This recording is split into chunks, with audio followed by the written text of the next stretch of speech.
Bueno, vamos a hablar ahora de un tema central, un tema que nos tiene pendientes todo el tiempo, de esta última semana, que es las consecuencias económicas de este conflicto, de esta invasión rusa a Ucrania. Y para ello estamos en contacto con Bruno Perinelli, economista especializado en mercado de capitales y también jefe de trading de Inversor Global. ¿Cómo estás, Bruno?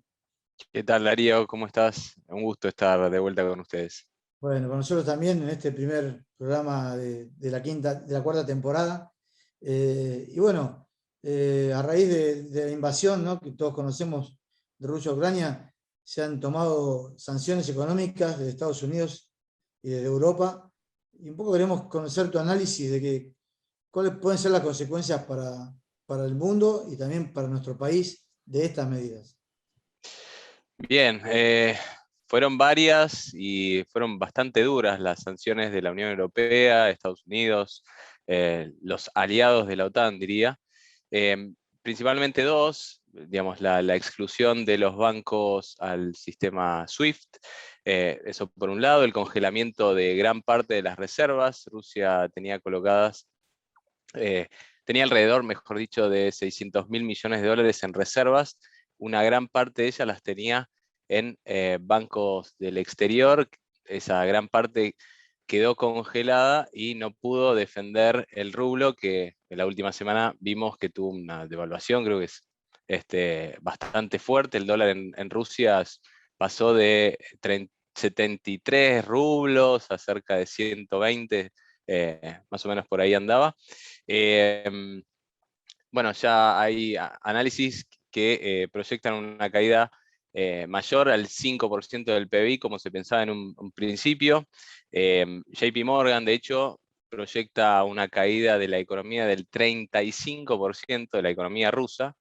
Va a ser una caída pronunciadísima, y eso va a tener repercusiones por el lado comercial, por el lado financiero, en Rusia. Para empezar, bueno, Rusia, o sea, la caída de la economía va a repercutir en menor crecimiento global, va a repercutir en menores importaciones desde Rusia, hacia Rusia, mejor dicho, y desde el resto del mundo. Si Rusia consume menos, el resto del mundo que produce los productos que consume China va a tener un menor ingreso. Si esto es así, bueno, repercute en menores compras de parte del resto del mundo entre los países, y eso hace que, en definitiva, el ingreso mundial y el producto mundial sea menor, el crecimiento del mundo sea menor. La crisis rusa lo que está provocando es un aislamiento de Rusia. A ver, Rusia ahora, digamos, está cerrada al comercio mundial. Digamos, el petróleo y el gas natural que abastecía al mundo, bueno, va a tener que, digamos, o estoquearse o dejar de producir. Bueno, ya tuvimos el caso de Gazprom, que se declaró en quiebra y echó a todos sus empleados. Pero Rusia abastecía a Europa de gas natural, y esta escasez de gas natural, porque bueno, ya no llegaría hacia Europa, tendría que ser reemplazada a través de otras fuentes de energía u otros canales a través de los cuales llegaría la energía hacia Europa. Si Europa tiene menos energía, crece menos, y si crece menos, también le consume menos a Estados Unidos, a China. Bueno, ahí tenemos otra de las razones por las que el mundo crecería menos o la economía mundial produciría menos. Eso por un lado. La escasez energética está generando una suba de los precios de los combustibles, del petróleo y del gas natural, y también estamos viendo una suba de los commodities, de los commodities agrícolas, para ser más precisos. El trigo, la soja, el maíz están subiendo. Siempre en épocas de guerra la demanda de alimentos es mayor, y también teniendo en cuenta que Ucrania es el sexto productor y séptimo exportador, si mal no recuerdo, de trigo. Bueno, tenemos una caída de la oferta que también hace impulsar el precio del trigo. Con lo cual, esos componentes, o sea, es decir, la suba de los commodities agrícolas, la suba del petróleo y del gas natural, podría ser lo positivo que podría sacar la economía argentina de esta guerra. ¿Por qué? Porque son los productos que Argentina produce, valga la redundancia, y que exporta, que le permiten capturar dólares. De todas maneras, en el caso del petróleo y el gas natural, todavía tenemos una balanza comercial negativa y puede llegar a jugar en contra la suba de los combustibles, pero yendo concretamente a lo positivo de esta crisis, tenemos que esas serían, las subas de estos commodities sería muy beneficioso, o en parte beneficioso, para la economía argentina. Después tenemos otros perjuicios. Obviamente la caída de la economía global sería uno de ellos, o sea, nos comprarían menos productos. También un contexto de aversión al riesgo, es decir, de inversores queriendo salir de países con alto riesgo. Uno de ellos es Argentina, tiene un riesgo país cercano a los 2.000 puntos. Haría que las inversiones no se dirijan hacia países de riesgo, sino que se centren en inversiones seguras, sobre todo si la Reserva Federal además sube la tasa de interés. Bueno, hay un contexto que no favorece, contexto financiero externo que no favorece digamos, el crecimiento económico argentino. Bruno, ¿cómo estás? Te saluda Gabriel Ríos Malán. ¿Qué tal, Gabriel? ¿Cómo estás? Bien. Se pronosticaba que este año iba a ser positivo, ¿no?, para los mercados financieros globales. Con esta crisis, esta invasión de Rusia a Ucrania y las consecuencias, ¿crees que ese pronóstico está en duda ahora?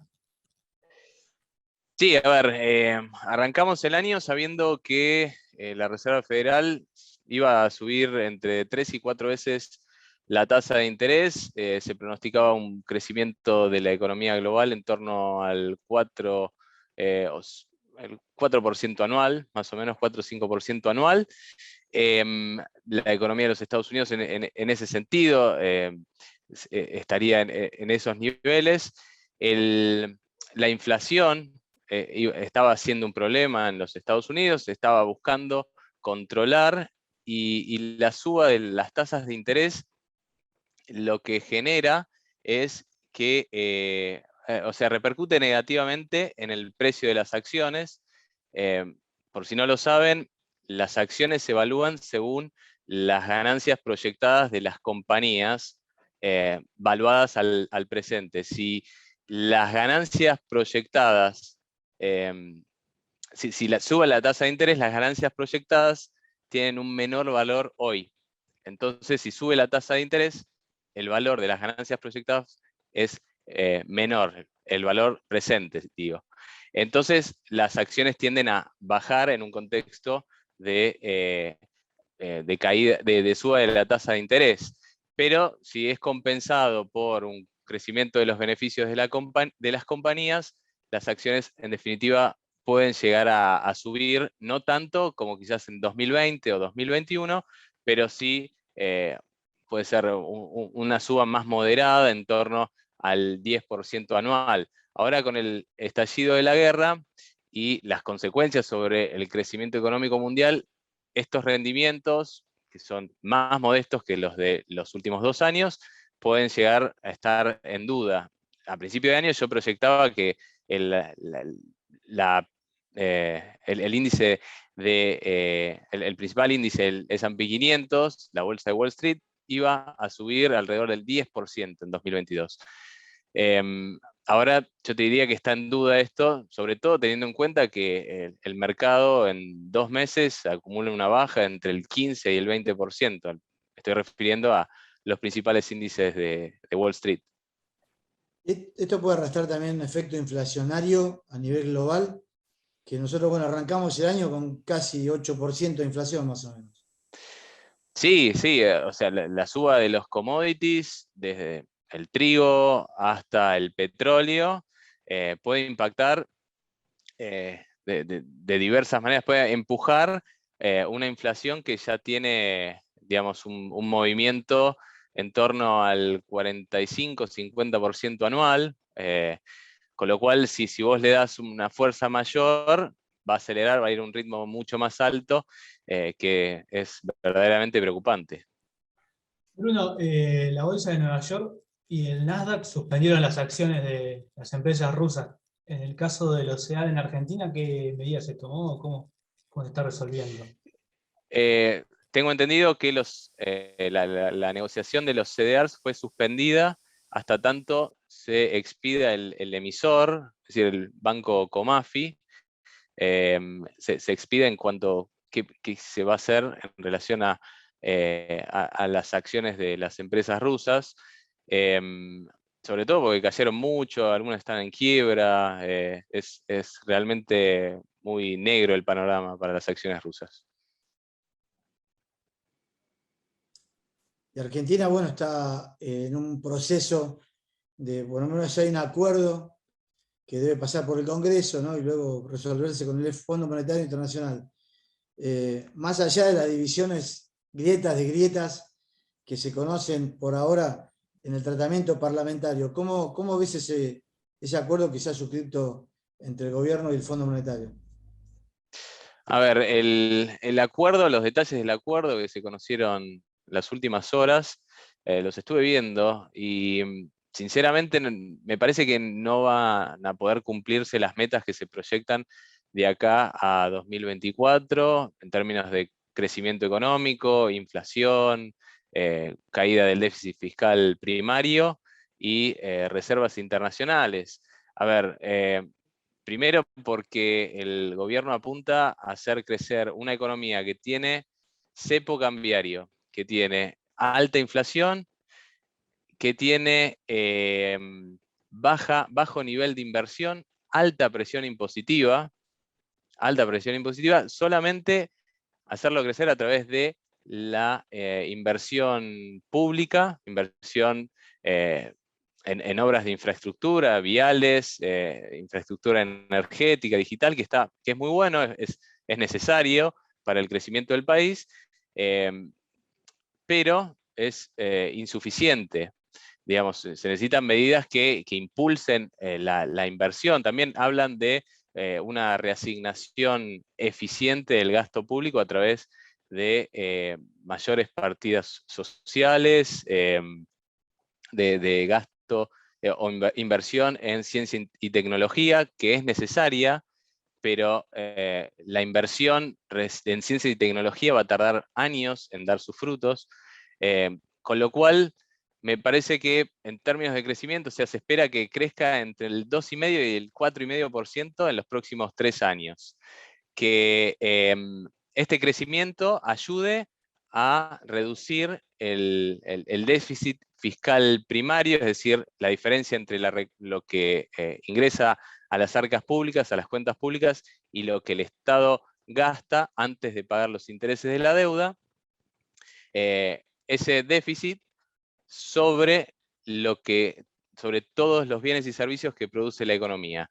Si la Argentina produce menos, tiene más capacidad de pagar lo que gasta de más, es decir, la nueva deuda, es decir, el déficit, con lo cual esta caída del déficit primario, que parte de un 3% hasta un 1%, 0,9% en 2024, o sea, partiría de la premisa de que Argentina va a crecer al 2,5%, 4% anual de aquí a 2024.